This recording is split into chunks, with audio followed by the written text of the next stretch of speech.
Hi, Eric from Left here with some exciting news. Out on the Patreon, as soon as this episode goes up, is our first Spotlight episode, where we watch two episodes that aren't necessarily next to one another, like we typically do on Left, on a certain topic. And this time we are exploring Creepy Geordie, the Creepy Geordie episodes. If you're not familiar with those, that basically Geordie creates a hologram of a real woman who exists to be his computer sex slave, and then in the next episode, more than a season later, that real woman shows up, and Geordie tries to get with her, and it becomes very creepy. we had a lot of fun. We recorded, that was me, Brian, and Nicole, who you'll also hear in extras from this video. And so I wanted to kind of upload this as a cross promotion. We're unlocking this episode. We may unlock other premium content in the future. We'll likely try to keep that there though. So if that sounds interesting to you, and trust me, it is some primo content, you can go check out our Patreon for only $3. So I hope you enjoy this unlocked premium content of a little impromptu talk between me and Brian about the Maquis. So take it away, past Eric and Brian. Hey everybody, welcome to today's Left Trek Maquis review. We're going to be reviewing the Maquis civilization. We're just talking about the Maquis Today. And why they are toxic. Toxic. Maybe I don't know. Are they? But maybe they're right. I don't know. Maybe they're based in cool, actually. Proximity alert. Vessel approaching.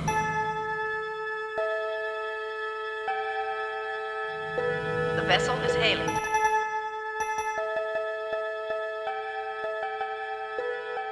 Space. So we recorded a lot with Nicole. I thought we were going to end up cutting more of it, and I was just going to put the sections that we cut up on the Patreon. But once I actually got everything out, it's really only like 15 minutes, and I kind of feel like that's a pathetically low amount of time. So I'm joined here with Brian. We're going to be talking a little bit about the Maquis, something that we mentioned in the podcast, and something that we'll definitely do a whole deep dive on. There's so much to talk about with the Maquis. I feel like they get kind of underrepresented, but they have a pretty strong presence in all three of the series. Yeah. And they're really in there. They're important. They're important. Yeah, and even it's like, and in Voyager, they're simultaneously the most and least important. And we'll talk a lot more about this, and we'll do like a full thing where we watch a few episodes relating strongly to the Maquis. There's a lot that come to my mind immediately. We'll probably try to do like a 2-episode review and then talk about the Maquis, and that'll be Patreon content. We'll definitely try to do that with Nicole and someone else that would be interested about that kind of thing. But right now we're just doing some initial thoughts on the Maquis. I watch Star Trek pretty much every day because it's just what we have on in the background. It's literally just like white noise for us. Yeah, hotels have Fox News. Eric has Star Trek. Me and my girlfriend end up absorbing a lot of content. Whatever is on, whether I like it or not, we just watch it, and I just go, oh god, I fucking hate this shit. This is stupid as fuck. Most of the time it's like that, actually. I'm just a very hateful, spiteful person, and I don't enjoy things just in general. This is a window into the mind of Eric. Yeah, and we can be, and we're behind a paywall now, so we can be unhinged. We could be unhinged. We could be absolute wacky. Hey everybody, welcome to your drive time commute, listening to Left Track Radio. We let's get absolutely bonkers. We're going insane in the membrane here today. 1079.4 The End. We're going to be thinking a little bit about so we'll start with you. First topic, I suppose. The Maquis. What do you have in your? I don't know exactly where you're at, because we didn't really prepare anything for this. It's a very impromptu conversation, and then afterwards we'll have these sections that we recorded with Nicole, and you can and whoever's listening to this, you can enjoy that as a continued bonus. But what are your initial thoughts on the Maquis? I don't know when's the last time you've consumed any Maquis content. Oh, I recently finished an actual committed watching of Deep Space Nine, so pretty recent. First thing though, whenever I hear Maquis, because I have a funny brain, I immediately think about makeup. That one's for the Spanish speakers out there. But yeah, the Maquis are really interesting though in the show, because they are a reflection of who the Bajorans were under occupation, and so it's kind of it kind of allows the Bajorans to judge their past selves without from an outsider's perspective, and I think that is very interesting to do as a device in the show. As a group, the Maquis are they have their goods and their bads, right? There's the we're gonna go do a massive terror attack on Cardassia, mass casualty civilian terrorist attack on Cardassia, and that's I'm gonna go out on a limb here and say not the sickest thing to do. That's not very cash money, but then on the other hand, the reasons behind their reaction are incredibly valid. And so you have this very complicated, not black and white character, right, or characterization of the Maquis civilization, or I don't. Civilization might not even be the right word exactly. The Maquis resistance cells against Cardassian rule. Yeah. So are you talking about the missiles with Eddington, a character? Yeah. I'm sure we will talk a lot about in the. Oh yeah, Eddington's missiles at the end. But those weren't actually real. Spoiler. They were fake? Yeah, okay, yeah, so the episode goes, and the episode's kind of bad. I don't really care about spoiling it for someone who hasn't seen it. The whole spoilers. The whole Eddington thing kind of sucks. The initial reveal of Eddington as a Maquis villain in Deep Space Nine that recurs, I think, 3 or 4 times in the show. He's a minor character, and then he betrays to join the Maquis. And the missiles, because I actually just had that episode on the other day too. That's very strange. So yeah, the missiles were not real. It was just a front in order to get to try to trick Starfleet into rescuing this holdout group of Maquis after. Oh, that's right. Yeah, after the Maquis had gotten annihilated. So yeah, so they weren't actually doing a mass casualty event. So they were pretending to do a mass casualty event, yeah, to save a bunch of people who were trapped behind the Cardassian DMZ. Yeah, trapped behind enemy lines after the Dominion killed all the Maquis. They just went in and wiped out. And so so let's talk about the start of the Maquis, and this touches on another point in Star Trek where the the Federation is just the worst at making treaties. Like, Yeah. they're they're so bad. They're so bad at making treaties. There's a lot of like specific examples to be cited here that absolutely blow my mind. You know what? One of them is do you know, you remember the episode where they're trying to retrieve that one ship that had like a science project on it, and it was like a cloak that could phase through matter. So it was like stealth technology that could also just like go through matter. Like you could just go through a planet or something.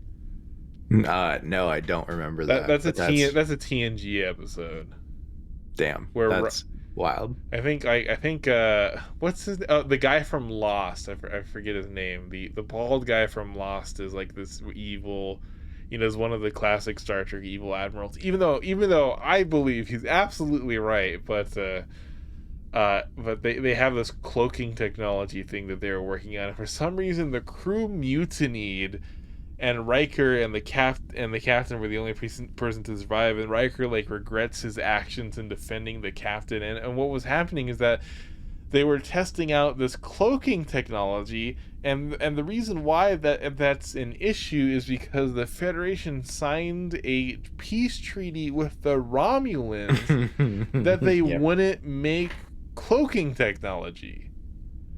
Yeah. Which is the dumbest shit I've ever heard in my entire fucking life. Like, Well, don't you know those Romulans are just the shrewdest negotiators, and that's why you just lay down on anything that they ask of you? yeah, and this touches back into the Maquis. When the Federation signs a treaty, they sign it in good faith. They even say, like, this is the treaty that we signed in good faith. Like Picard said that to the evil admiral, and the Romulans don't seem to act in good faith. How many fucking times have the Romulans almost like destroyed the Enterprise or done all these intelligence operations that end up like killing people or potentially seizing people? How many times have they fucking tricked the Enterprise into the neutral zone to try to like capture the ship? They're not working on a basis of mutual good faith in the relations of peace. The Federation are just fucking idiots and just kowtowing to all the fascists on their borders. Yeah, completely willing to just be like, yeah, sure. Yeah, and I mean, hey, I know you keep transgressing us, but like, we're just gonna believe whatever you say anyways. It's like, all right, cool. And Cool, so dog. the Federation is bordered by like three main ultra fascists: the Klingons, the Romulans. This left track is gonna be quickly become an anti-Klingon podcast. I really don't like the fucking.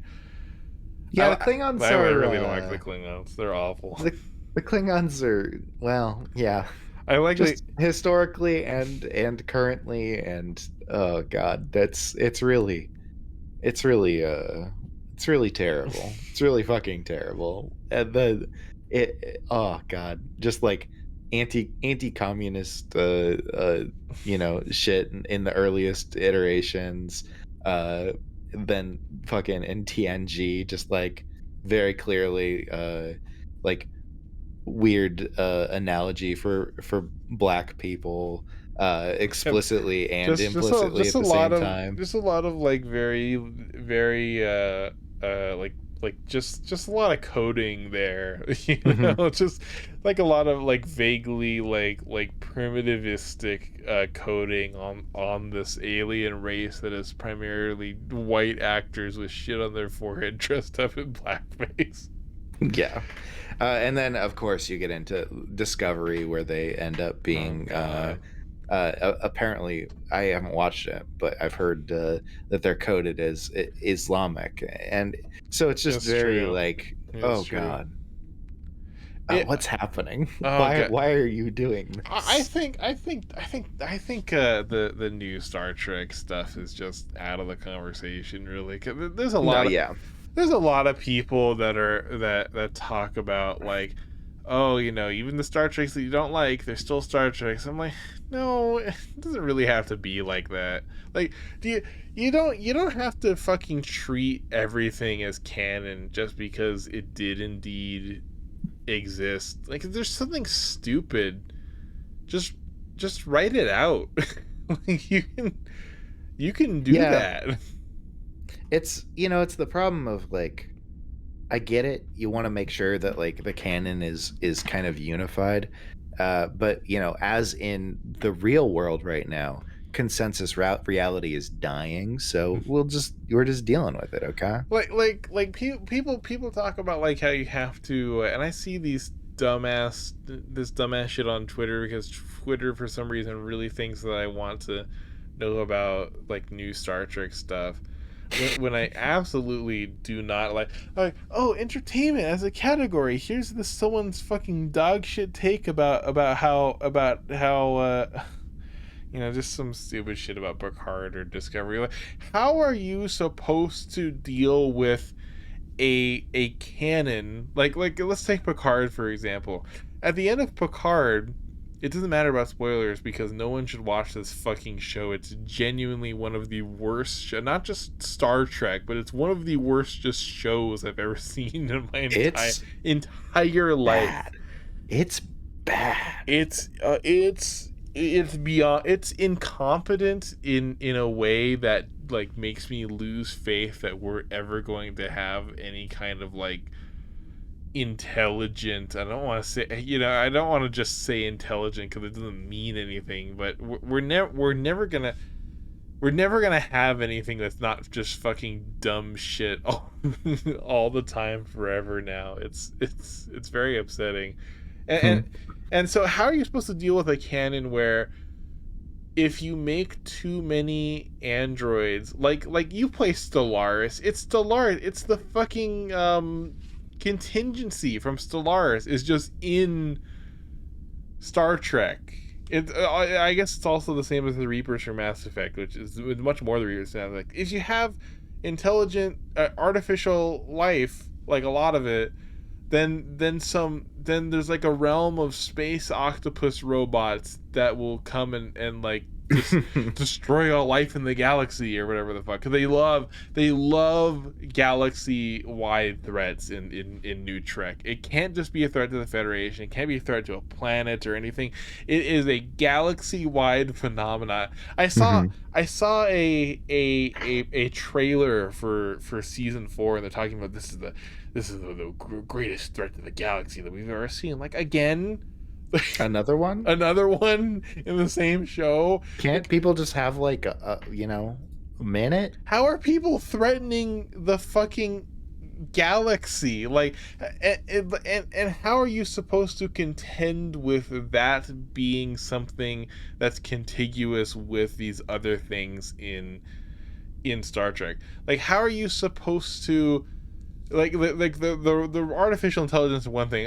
Oh, okay, so like the Prelor from Star Trek Voyager and the Krenim, how does that deal with it? How are those two things supposed to be within like the same realm? They just aren't. It's not the same story, and it could and should be ignored into the future. And for anyone that was hoping about, let's, like, a pure discussion of Maquis, no, this is gonna be some, like, rambling stuff. So Yeah, have you met us? yeah. But the way that plays into the Maquis is that none of this shit matters for New Trek. so we Just throw away New Trek. We really shouldn't be even talking about it. I'm surprised History actually ended with the reboot. Well, like, I'm surprised they haven't done anything with the Maquis, because New Trek loves bringing in just, like, stupid weird shit from old episodes. Like they really wanted to do this thing with Picard and Picard, where there's a relationship between, like, synthetic life forms and the Borg. Well, I guess that's mostly just like copied off of a pretty interesting show concept that I think was written by Brian Fuller, where like Picard has to has like a personal journey where he has to contend with his old like role as Locutus of the Borg, and like weigh these costs and the potential of having to like give up his life to become like Locutus of Borg, and kind of like a Lich King scenario. If there's any WoW heads out there, and the pitch, I'm not doing justice to the pitch. The pitch sounds very cool, and I think a lot of it was just taken off of that, like because Alex Kurtzman is the person that runs New Trek. You know, the guy that wrote Amazing Spider-Man 2 and The Mummy. I think wrote and directed both. I believe. Yeah.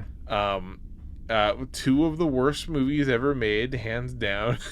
Did you ever see either of those? I saw The Mummy.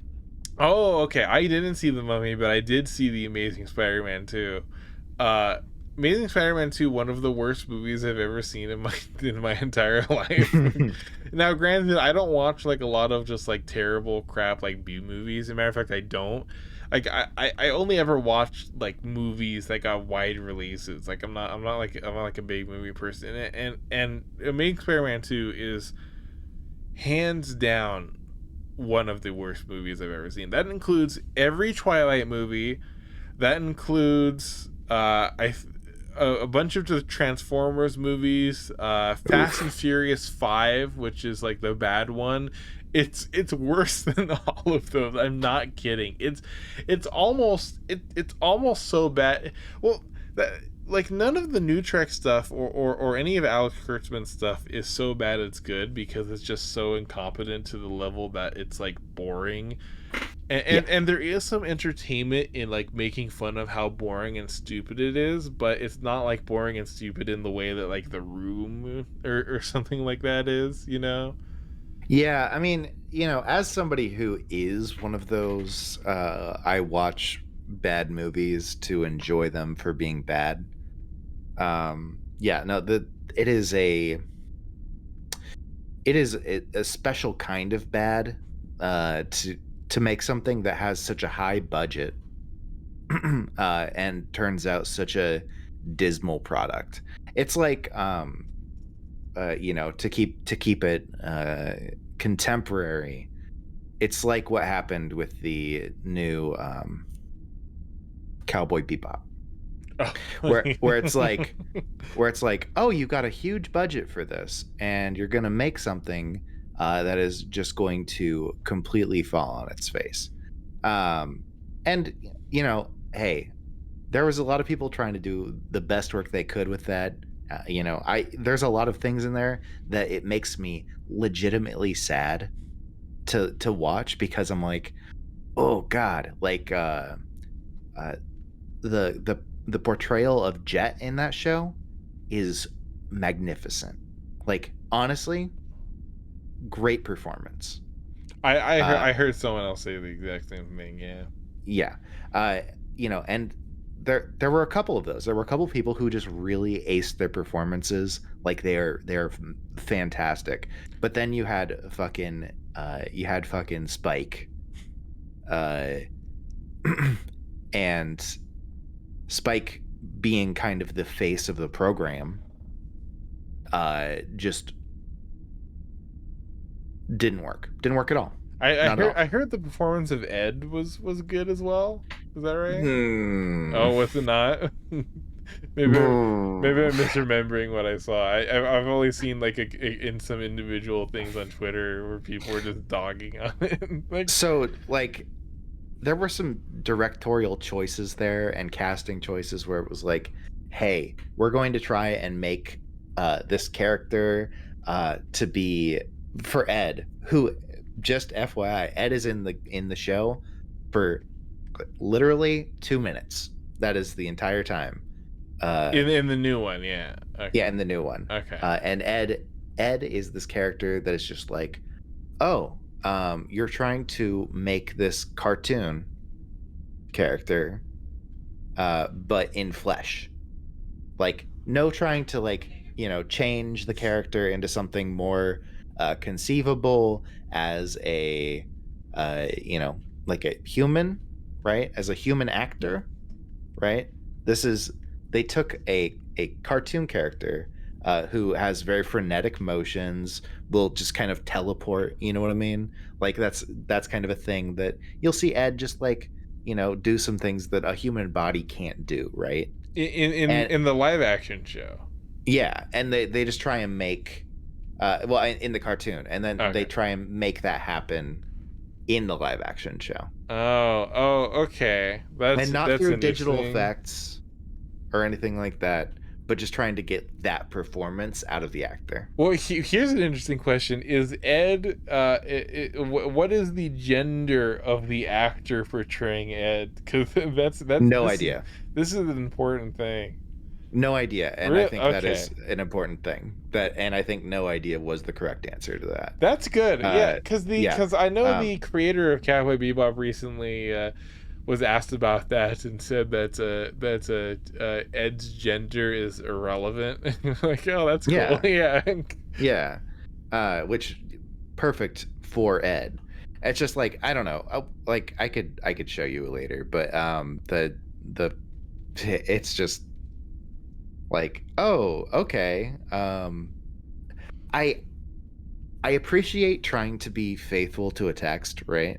But when you're moving from one medium to another, you do have to make changes to make it work. And that's something that they were not willing to do when it came to characterization, but they were willing to do when it came to storytelling. And I think the way they did it with storytelling was actually to the detriment of the story.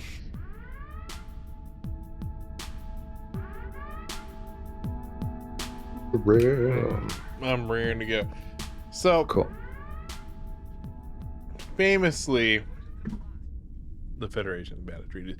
So there's and I'm surprised that the Maquis has not made an appearance in the new show, because they seem like the exact kind of thing that they would want to mine for content.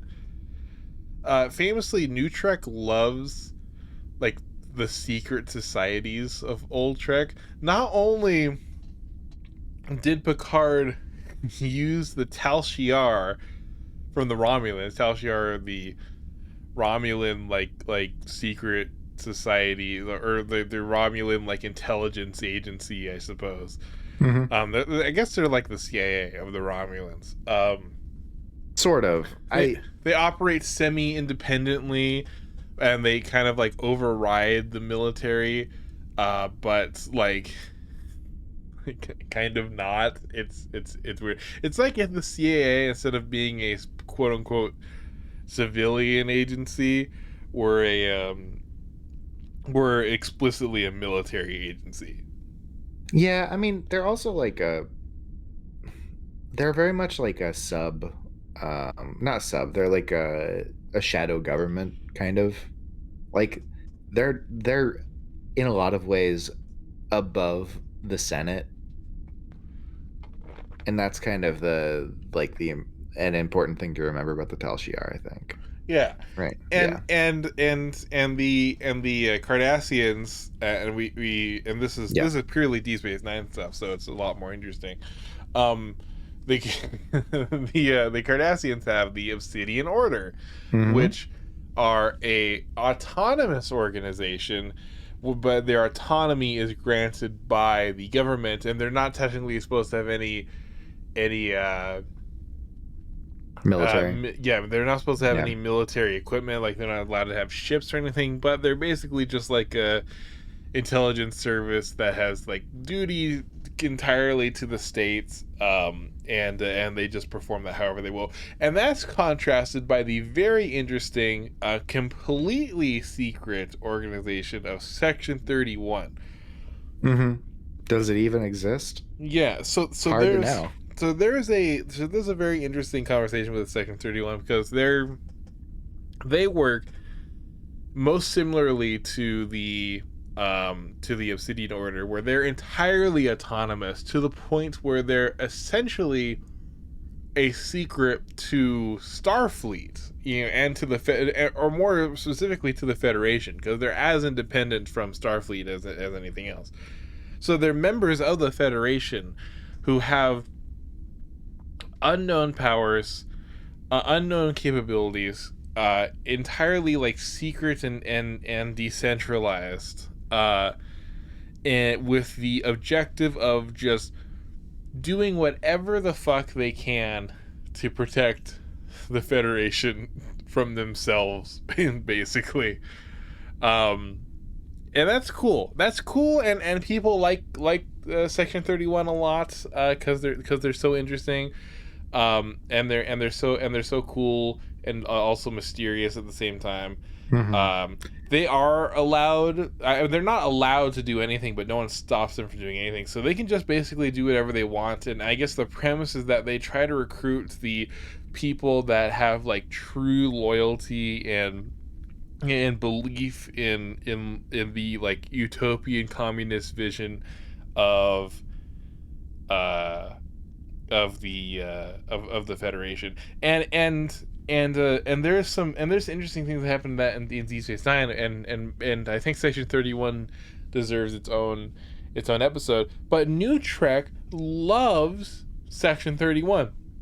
They're in every fucking show. Actually, they're not in Picard, but they're in Discovery a lot, and it sucks, and it's really bad. It's really fucking stupid. They use them in a way that they clearly just do not understand what the whole point of Section 31 is. But no, they're just the badass like spies that are like evil and they wear black. I guess it's ridiculous. And the Maquis are kind of the thing that are along those lines of like weird stuff that you could mine to be like cool action hero stuff for your new stupid TV shows, and they haven't done that as far as I'm aware. Now, no one has seen. Well, they wouldn't be in Discovery because Discovery takes place before Next Generation, before the original series even. But who knows? Who knows? Maybe Is it maybe before Enterprise? No, it's after Enterprise. It's just a little before the Next Generation, because Spock is a character in Discovery famously. Wait, really?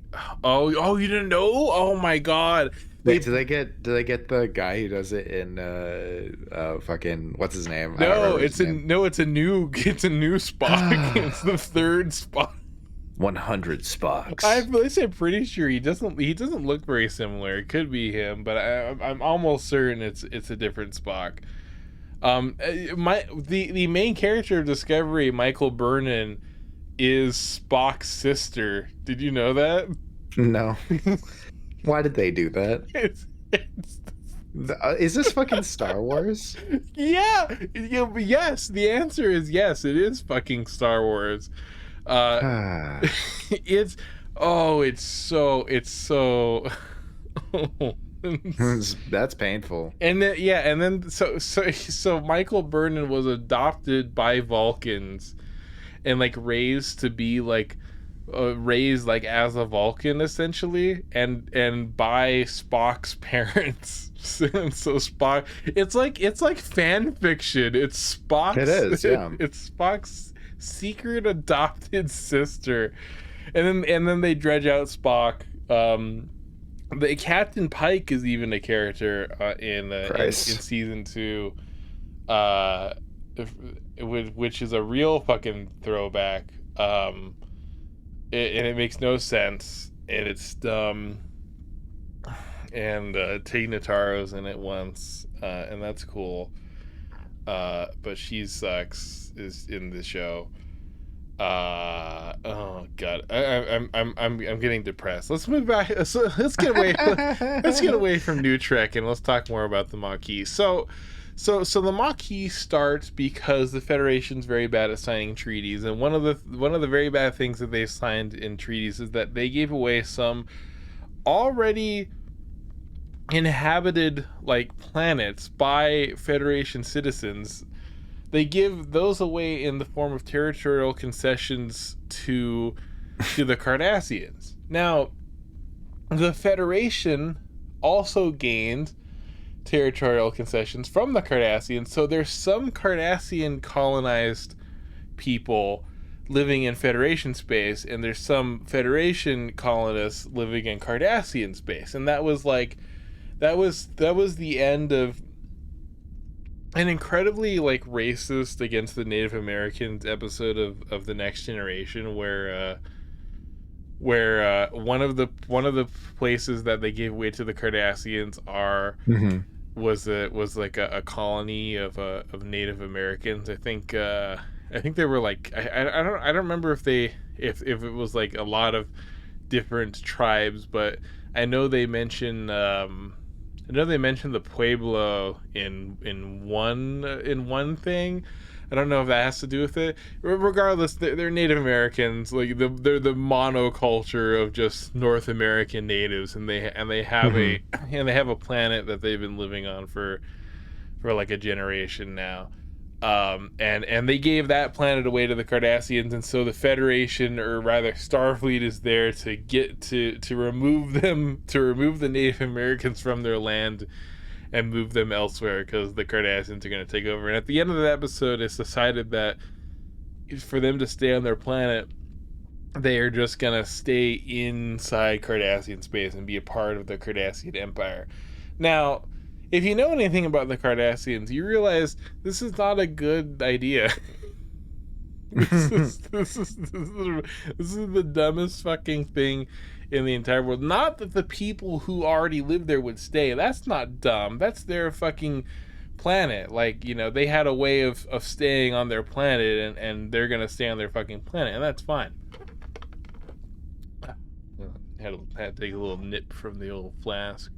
Take a nip from the flask. What's dumb is that they thought that this would fucking work out in the first place. Because, okay, imagine this. Let's create a hypothetical scenario in our world, right? Let's say, what's even a good way of doing this? Okay, let's imagine this, right? The United States and hold on, let me think about this for a second. Okay. The Nazis and the United States. Okay, I guess let's just do the Nazis in the United States, right? Let's say a fictional world, and like the Nazis control like Europe, and America controls America, and they want to be friends. They're at war, but they want to be friends, right? Mm-hmm. And so there's a lot of and let's pretend there's a lot of islands in the Atlantic Ocean, like a lot of islands in the Atlantic Ocean. This may be an easier one if you just want to use Russia and say the Baltic states or something like that. Yeah, but I didn't want to offend any tankies in the audience if I painted one as the other. So I'm gonna use because the Cardassians are most similar to yeah, the other way. The other way. You're right. Okay, so let's appease the tanks. Let's appease the tankies. You're right. So let's say the Nazis and the Soviet Union, they're kind of chill with each other, like they were. People like to play that down, but they were absolutely chill with each other. And Hitler's the one that broke that arrangement, and Stalin was pissed that he broke that arrangement. Stop rewriting history, you fucking tankies.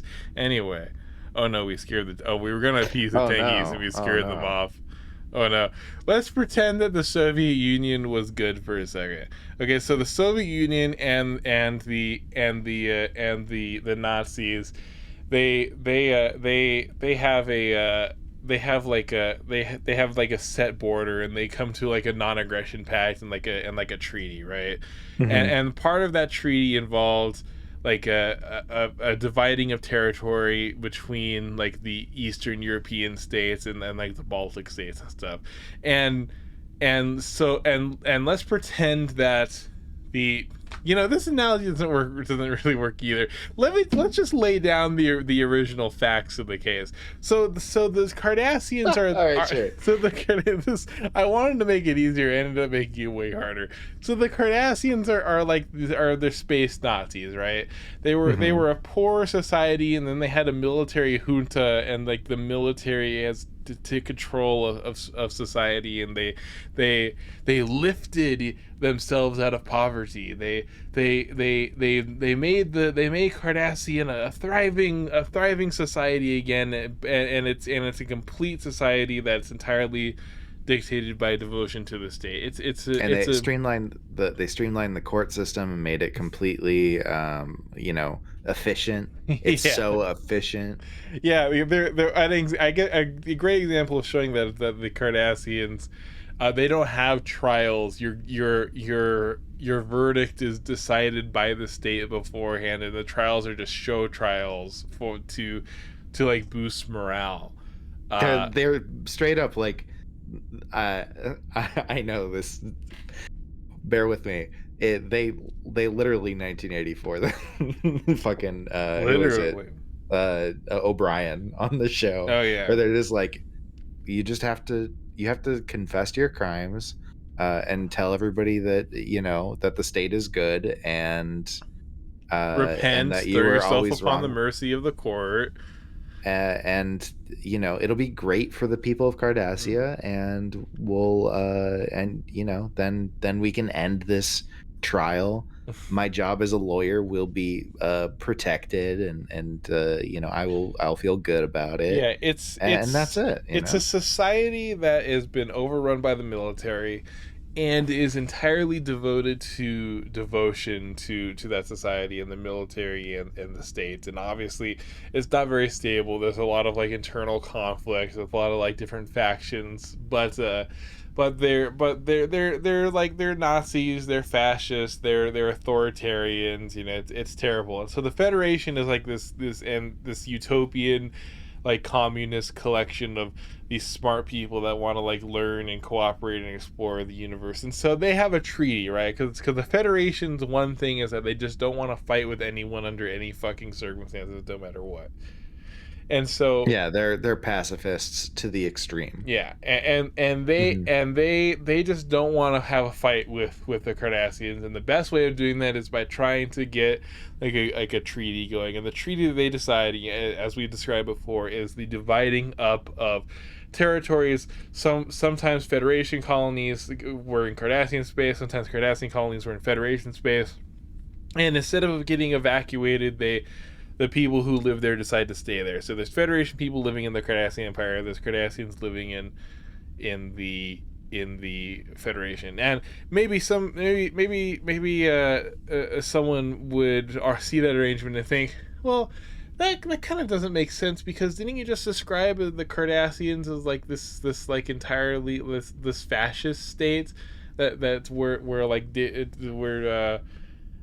glory and loyalty to the state is held as a complete extreme, and you'd be right. So what ends up happening is that the Cardassian Empire, they don't want these fucking humans on these perfectly good inhabited planets on their borders. They want them out, so they just make life as miserable as possible for the Federation colonists living there. And the Federation isn't going to do that to the Cardassians, because they don't want to. They don't feel like they have any reason to.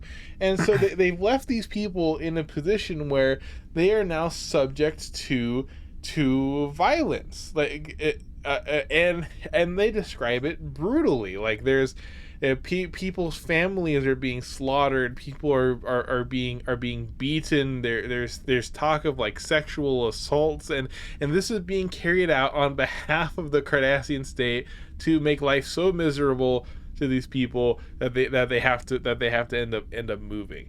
It's really horrible and disgusting, and yet that's what's happening. And the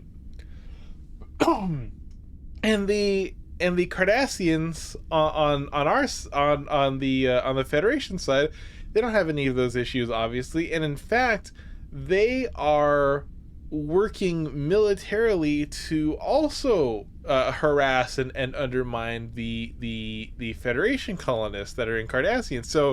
So the Federation has set themselves up where a bunch of their people are being harassed by the government that they gave them to. Yes.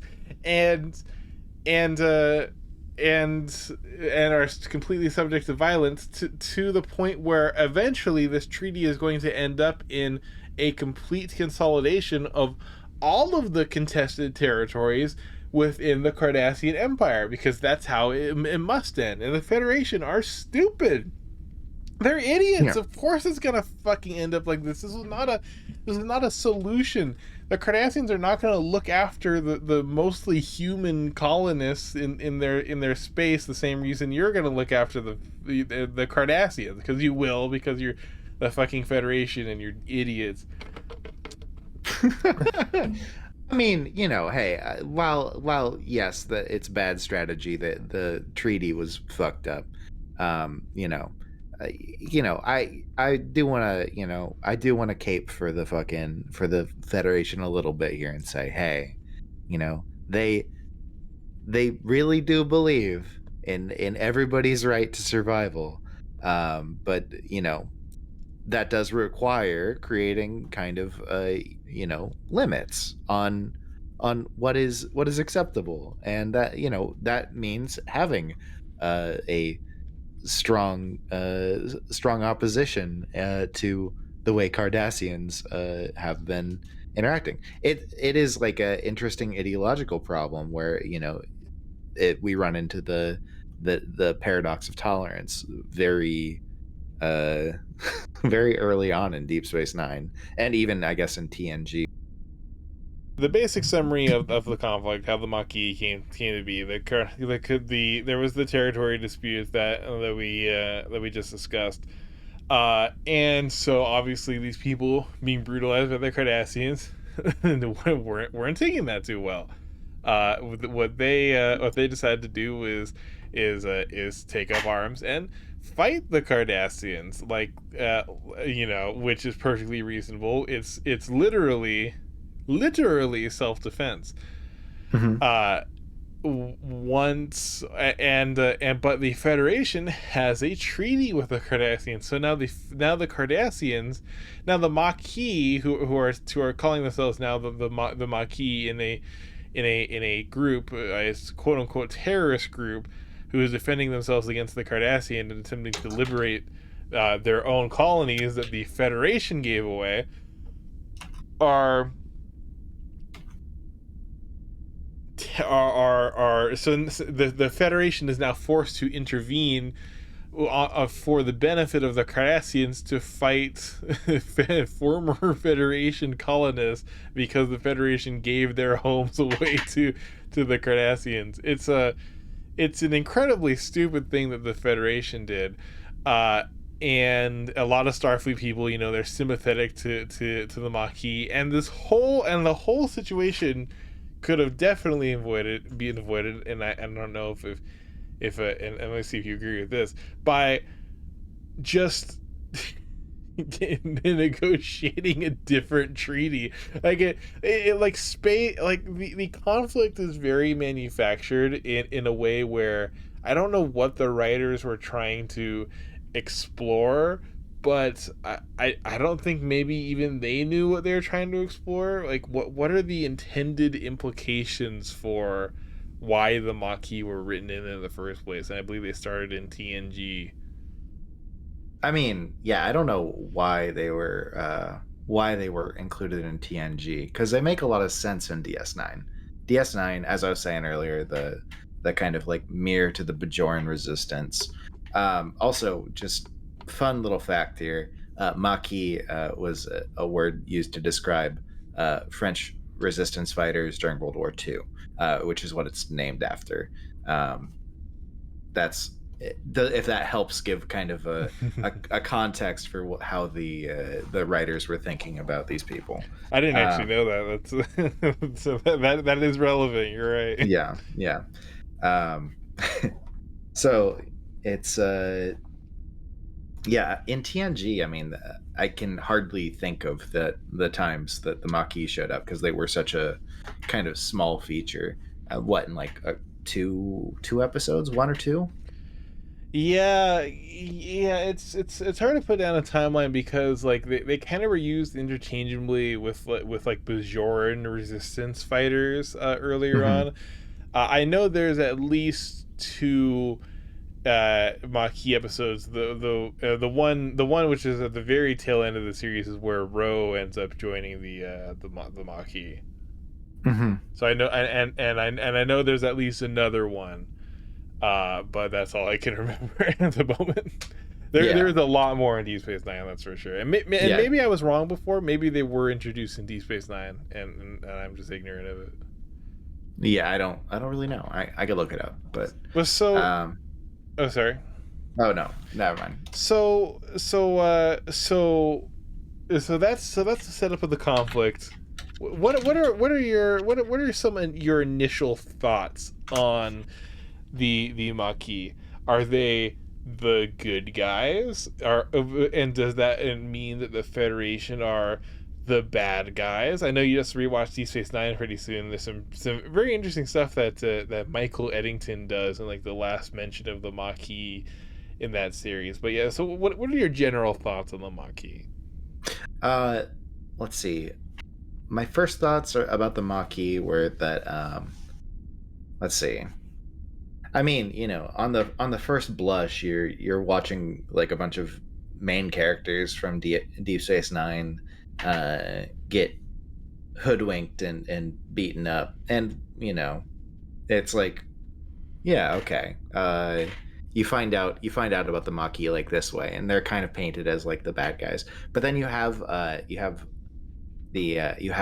Kira essentially say that she understands and kind of sympathizes with the Maquis, um, and that has this kind of reflection with that.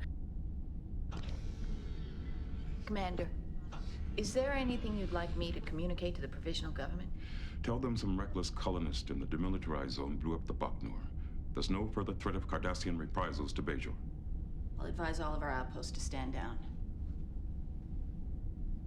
Sir, are we facing the prospect of war here? Not if I can help it. But that's what the colonists are after. I don't think they know what they're after, Major. I just know they have to be stopped. And it's Starfleet's job to stop them. Sir, I know this is none of my business. But you're going to give me your opinion anyway. I don't know what the Cardassians told you. They played a confession of the man who planted the bomb. A man they most likely tortured to death. And you don't think you might be playing into their hands? I've got people out there killing people, Major. You suggest I turn a blind eye to that? But they don't have a right to defend themselves? They've crossed the line. If Starfleet is unwilling to defend their people and... They chose to live with the Cardassians. Well, I didn't. But I lived with them for 26 years before the liberation came. Every Bajoran lived with them in constant fear. I know what those colonists are going through. Most of all, I know that the Cardassians can't be trusted to keep their side of the bargain in this treaty. So, you'd suggest the Federation not keep our side of the bargain either, perhaps by arming these colonists. I can tell you one thing for certain. The Cardassians are the enemy, not your own colonists.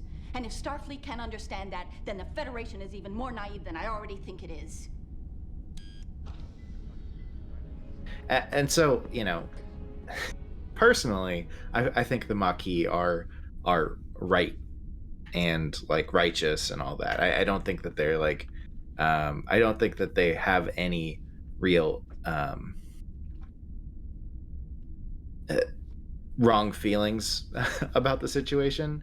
The one thing that is kind of impressed throughout the show is that terrorism is not always a good thing or always a bad thing, and that's kind of the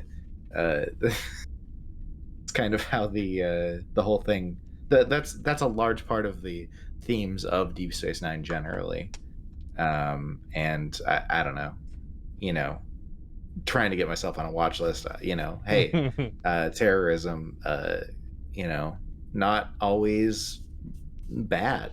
Well, and the and it's hard to even call what the Maquis specifically do terrorism, because it's like and I know, and of course in real life terrorism is defined arbitrarily based upon who the violence is being put upon, but and I can certainly see why the Cardassians would call the Maquis terrorists, but like the Federation ended up calling the Maquis terrorists as well, and that framing is entirely adopted by the show. It's even adopted by Deep Space Nine. So they set up this situation, and even they realize that the Maquis are right. Like they make a lot of good arguments for why the Maquis are right and justified, and they just kind of like gloss over like that. It's like, with the assumption that they are wrong, they continue to engage with the Maquis going forward as story elements, but like not a great understanding of why that would be the case, why what they're doing is supposed to morally be wrong. And I think any especially like any leftist is going to look at the Maquis and understand that they're objectively the correct ones. Like they are the good guys. I don't really see how anyone could say that they're not.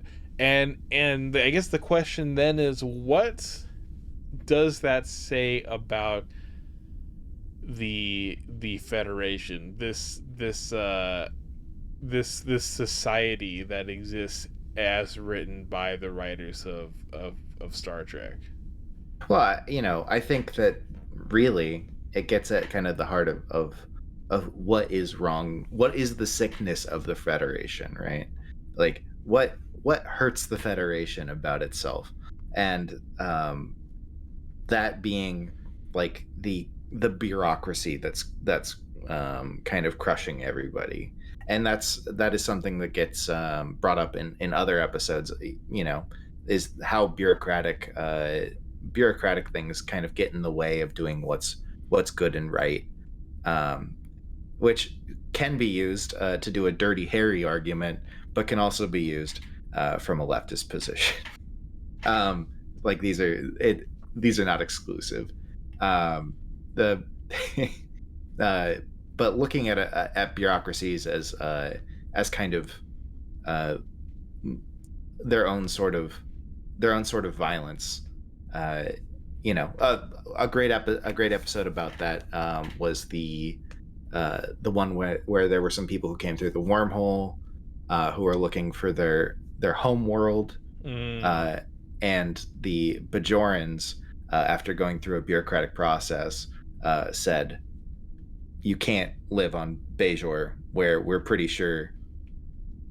you are pretty sure that you're from, and or where you're like supposed to go according to the prophets," whatever they ended up saying to these people who were on the other side of the wormhole. Yeah, but a bunch of refugees escaping from the Dominion who want to end up like settling on Bajor, and the reason they don't is because the Bajorans they don't want to look after all these darn refugees.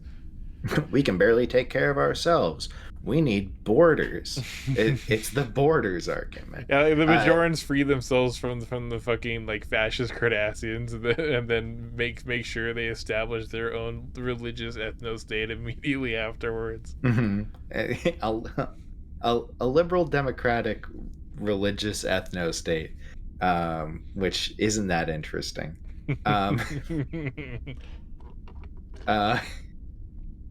That is the worst thing. Criticism in there? That is the worst thing that ends up being about like the character of Sisko. I guess I can say as the most mild criticism of just like the show itself, where like all the most boring shit about Sisko is his relationship with the prophet, and that's another like this is another preview of another episode that we'll definitely do. Religion as explored in Star Trek, where where like as simultaneously like there would be some shows that have absolutely no like faith in faith, like the Next Generation is a good example of that. But then D Space Nine overall is a Moses, parable, basically, with Avery Brooks playing Moses,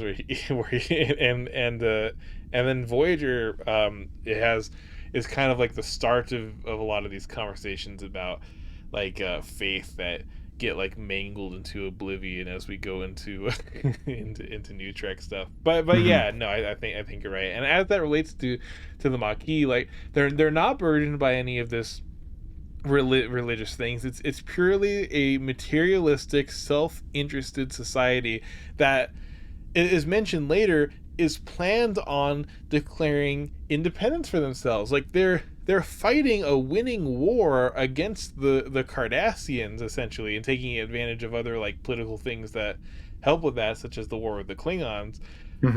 But they to found their own society, and being entirely composed of former Federation citizens, and like the values and ideals, and then the people who switch over to that side who are willing to fight for those values and ideals, and willing to oppose like the fascist provocations of the Cardassian government. Because let's be clear, the Maquis aren't just trying to take territory for themselves; they're responding to violence.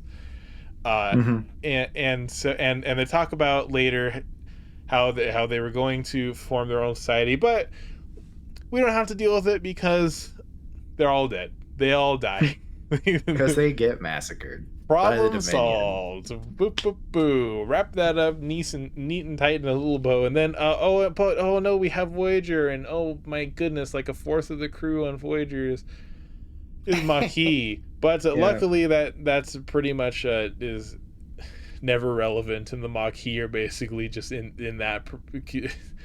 They're just hot-headed Federation at that point. Yeah, they're just like the Federation, but more piratey. Yes, spicy Federation. They don't have any kind of ideals. They don't talk about like the freedom that they were fighting for. They were just like former technical rivals that end up becoming like a family very, very, very quickly. And we'll and hey, there's another episode right there in the talking about the terrible lukewarm nature of Voyager, and how like Voyager is kind of like Return of the Jedi, where like it hasn't gotten really bad yet, but there's definitely a lot of signs of things to come in the future for the franchise. Oh yeah, sure. So and there's a lot of interesting explorations there. When one of us are hired as the showrunner of a new Star Trek series, I'm sure we'll explore this all in a very deep and mature manner. I guess closing statements here. Maquis good. Cardassians bad, Federation bad in relation to the Maquis, and rest in peace to some real ones. Michael Eddington, you were a hero. Michael. I wish you had gotten a chance to beat fucking Cisco into the ground in that one episode, but instead you got punched. Oh, very sad. Eddington, sadly, incredibly annoying character in a few episodes. I hate the acting, not gonna lie, but Eddington was right. Are you thinking of the one episode which is a retelling of Les Miserables, like a literal, like they talk about it in the series, in the show, in the episode? I don't remember. Yeah. He a victim of one of Deep Space Nine's big issues is that it has like some hacky writing, and Eddington can certainly be a victim of hacky writing. But rest in peace to a real one, honestly. Yeah. And so we'll close out here. Little preview of a conversation on the Maquis. Really, we just wanted to to flesh out a little conversation to put on the Patreon, so it's not just like a random like section that's taken out that's like 15 minutes long with us and Nicole. But Nicole will be back. We'll certainly be talking more about the Maquis. You know, we're talking religion in Star Trek. There's there's so much rich territory. I can't wait to get to it. Can you, Brian? Can you wait? Oh, I'm stoked. Oh my fucking god. Well, thanks to and I guess I'll the model that will be going forward is that things will go up on the Patreon then after like a period of a while, and I mean like a long while, like months probably. They'll just go up on YouTube, because a lot of these will have flashy titles that I think people want to be pick on, like talking about the Maquis. Were the Maquis right? Question mark. You know, there's a lot of good SEO there. Yeah. We you know. Were the Maquis right? Were the Maquis the good guys? What? And then we get the pictures of ourselves going, hey. No, even better, we'll have a picture of like Picard like yelling, but we'll edit it to be more like a soy face. Looking forward. A lot of good content coming along the line at Left Track. Stay tuned, folks. Hold on to your butts for these photo manips. Let's go. Enjoy the remainder of our conversation with Nicole. I'll see y'all next time. Later, y'all. Specify parameters.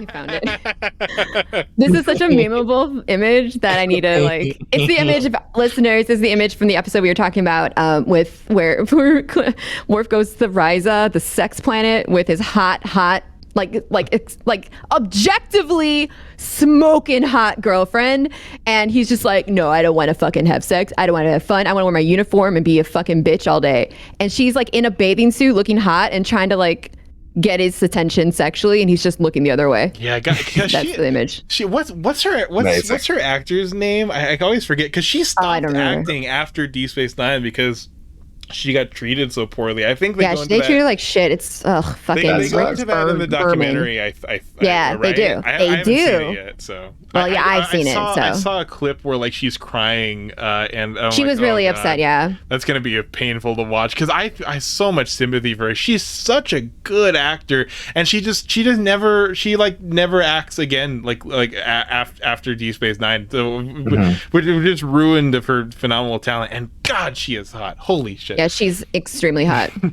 20 minutes later. Oh, is that the thing? Oh no. Exactly right. Oh no. His name. Oh God, I can't. I want our criminal justice system to treat black people like Rittenhouse was treated, and not treat Rittenhouse like George Floyd was treated. What? What? His name is Revolution is Coming. His name is Revolution is Coming. There's a lot happening. But he's one of those like he's like I said, I think he's like a Jimmy Dore kind of like he thinks he's like a fan of quote unquote heavy quote unquote Fred Ham what do they call themselves? Do you see this shit?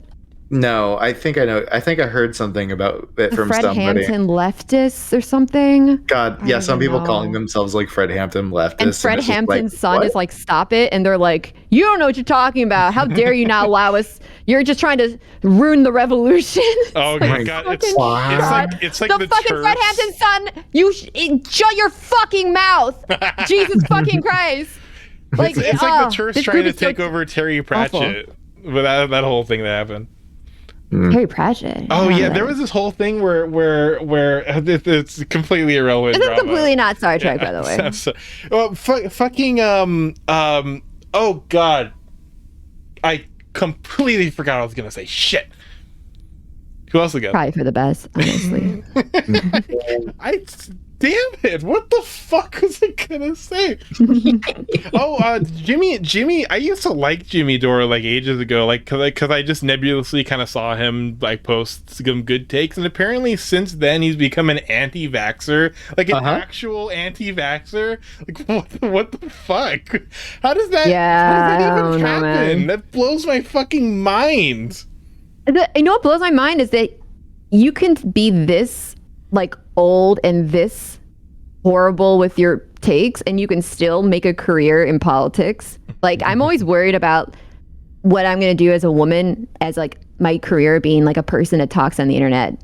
And I know it's different for women, and I know it's not even the same for everybody. Like even if I was a man, who knows what's going to happen. But it's like, if someone, a hack like Jimmy Dore, like a complete and utter like bona fide hack like Jimmy Dore can still be like making a career out of being just such a blatant hack and such just like the fact that anyone takes this guy seriously and he can make a career out of that still. Do you ever like look at Jimmy Dore and you're like, wow, he's fucking old. He's he's old for being like this. Like like this. Like I'm not trying to say, if you're old, you have political takes. That's nothing wrong with that. But like this guy is like he's like subscribed to my channel. Like wait, what? I'm like, wait, how what? old is Jimmy Dore? And he's trying to get people to like give him like do super chats and shit. Like I just, oh my God, he's. That's our future. It's so. Oh, yeah. What is with How it? old is he this year? I'm gonna say he's 56. I'm pretty good at this. 48. Oh, 48. 50. He's 56. Yeah. Wow. Wow.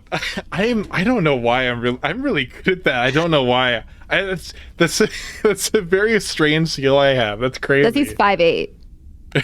Yeah, I can see. They're always fucking like 5'8" or 5'7". Yeah, it's like how Joe Rogan is like 4 feet tall. Yeah. I gotta say, they can seem all like buddy-buddy. They all have like perfectly leveled arms around perfectly leveled shoulders. Yeah. I just want to say, love to the short kings out there, but also, there are some trends. Okay.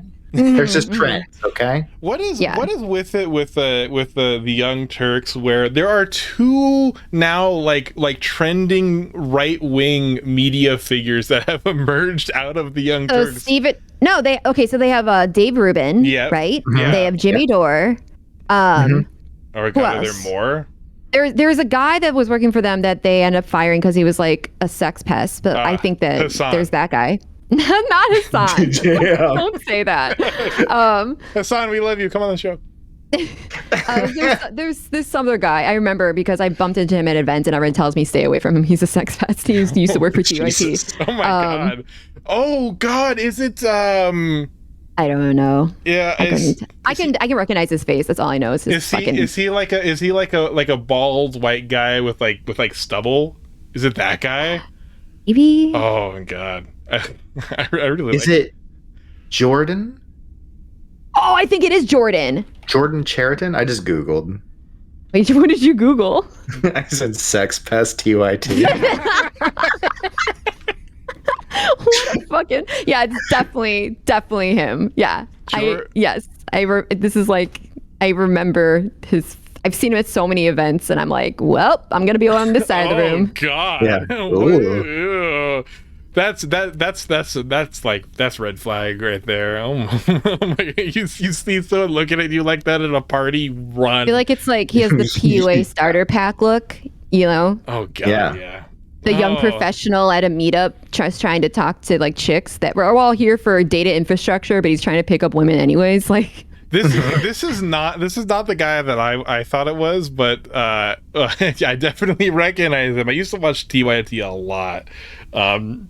Thankfully, I. So yeah, this maybe this will like click it into place a little bit better. Yeah, you gotta see him in context. Yeah, put him see him in context. Oh my. Oh dear. An organization. Yeah, the TYT is like evil.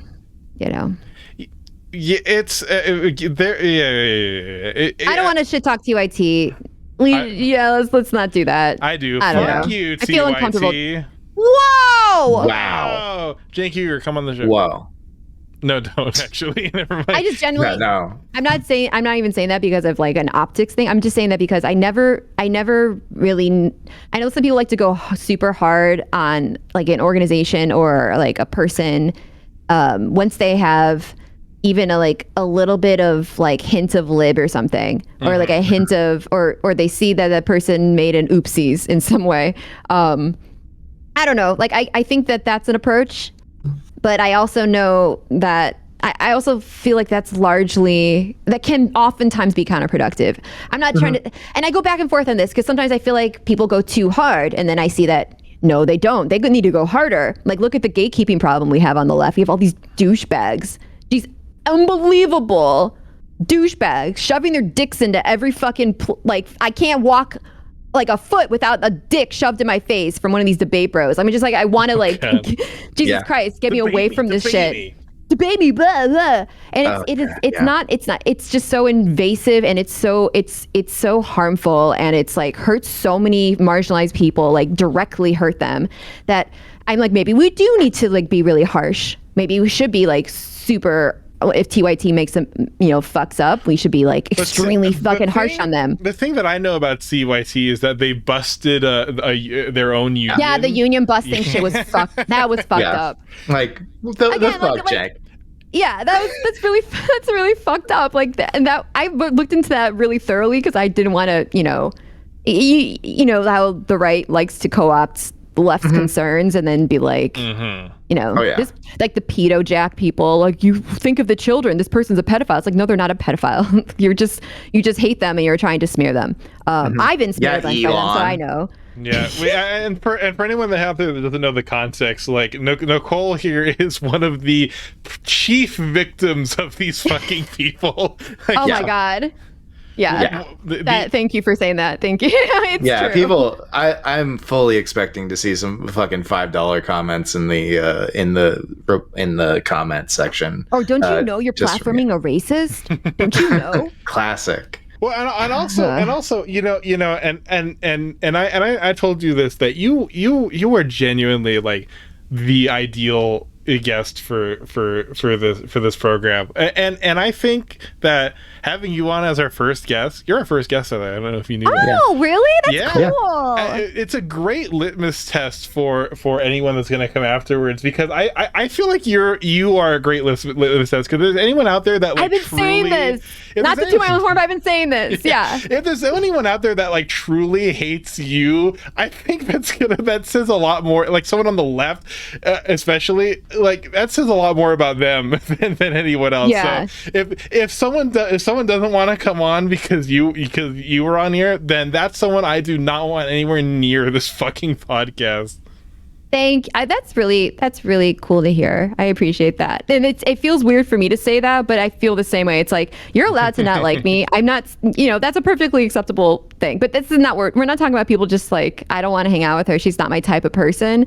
We're talking about people that like spend like commit like an inordinate amount of energy and time, and like they put a bulletin board with like strings just connecting different tweets to different fucking dates, and like zooming and enhancing on shit. Like they get so obsessive and they engage in this like a really toxic, harassing culture. And that's what we're talking about. Anyone who witnesses that and thinks there's credibility to it, anyone who is like on the creation side, the architecture side of that, to like be the provider of this type of content, this like really gross, it's just fucking gross content with like CNN playing in the background. That's essentially the level of political involvement this shit is. It's just harassment with politics happening in the room somewhere. That's what it is. It's not actually like genuine politics. But anyone who's fallen for that, or like being like directly being a part of that, I still see like greedy streamer versus blank videos like show up on my YouTube recommendation. People still make that shit. Yeah. It's just like, what's happening? Who's still mad about that is Bad Empanada. Oh, Do you I know who that know. is? Yeah. He's still, by the way, if you can, if you want to cut all this shit out, that's totally fine with me. I was like, I get you don't want to make this like a gossipy thing, but like this dude has been harassing me over $5. I'm a messy bitch. I don't give a fuck. Shit. I will engage in this. Well, This it's someone I more- don't like.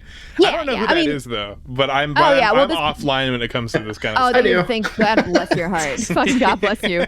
This person You know that- is like Oh, okay. so toxic, and they've been harassing me over this $5 a month thing since it happened. And they're like, they're supposed to be this person who makes really awesome videos about the global South or something. They've been riding on this reputation for a while that they make good videos, even if they have a weird personality. But like, now it's, if I say this guy's a piece of shit, no one believes me, but then when he's a piece of shit to other people, now they believe him. They believe that, and now they're seeing that he's a piece of shit, and so now it's all coming together. So yeah, he's a piece of shit. That's exactly why you're a great litmus test for this kind of stuff, because it's like I want to say I don't know why these people just are so. I mean, I know why it's misogyny. it's really Misogyny, but it's getting into also it. like I think I'm the only person from like the DGG Destiny's side, because I used to be very close with him and used to be in that like that was kind of that was my first exposure to politics on Twitch. So like that's kind of where I don't want to say came from, but politically speaking from the internet, sort of, kind of, right? Yeah, the dark days. Yeah, the dark times. We don't talk about that. But I think I might be the only person who came out of that who has like thoroughly rejected it, who has like actually become like a communist, and not just, I don't even want to say a fake communist, because I don't even think that's honestly a thing. I think that people are trying. I think that if someone's not like quote unquote a communist, but they call themselves that, I think I don't know if they're LARPing. I think they're probably just, they need to do more learning, more education. But like I'm a genuine communist, and I'm being further and further radicalized left, and I'm actually doing shit to actually try to live according to my values and to organize and stuff.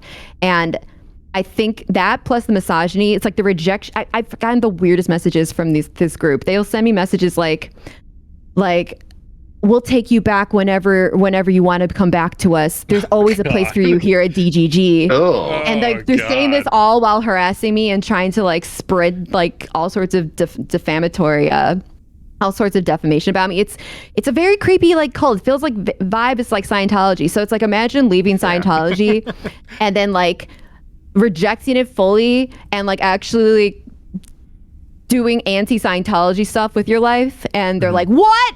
And that's that plus misogyny. I think that's the logic of it. So they hate me. A lot of these people end up. Well, there's so many of these fucking communities that end up just being these cults that end up worshiping these. And this even happens on the left, or even the quote unquote left, where this it all starts from like this creator who ends up being like who ends up sometimes being like a wild narcissist or whatever, who then is criticized rightly for something and then doubles down on it, and then the people the people that already like them just end up defending them to the fucking end of the earth to just dissuade any criticism of them whatsoever. Avash is a great example. Yeah. I mean, Yeah. Yeah. Wait, who? Who? No, I'm What? kidding. I'm kidding. We'll bleep that along with Ted Kaczynski. Kaczynski? Kaczynski? Mr. K. Uncle Ted. That's a. I can't say that I'm surprised that that's happening to you. Yeah. Well, I really appreciate that you like. I don't know. It's refreshing to talk to like other people that aren't somehow sucked into that culty shit, because it's really gross that they seem to constantly try to like come to contact with me. They magically find themselves in the same place as I'm in. So for some odd reason, I'm sure it's all a coincidence, but it's really refreshing to talk to people like you guys. Aw. You guys are cool. And, yeah. I appreciate that. Thank This is a wholesome moment. I just wanted to let you know. I think you're cool. My heart is warmed. Aw. Oh god, it's getting a little too warm. Someone call an ambulance. No, don't. That's like $4,000. Yeah. Who has the money for that?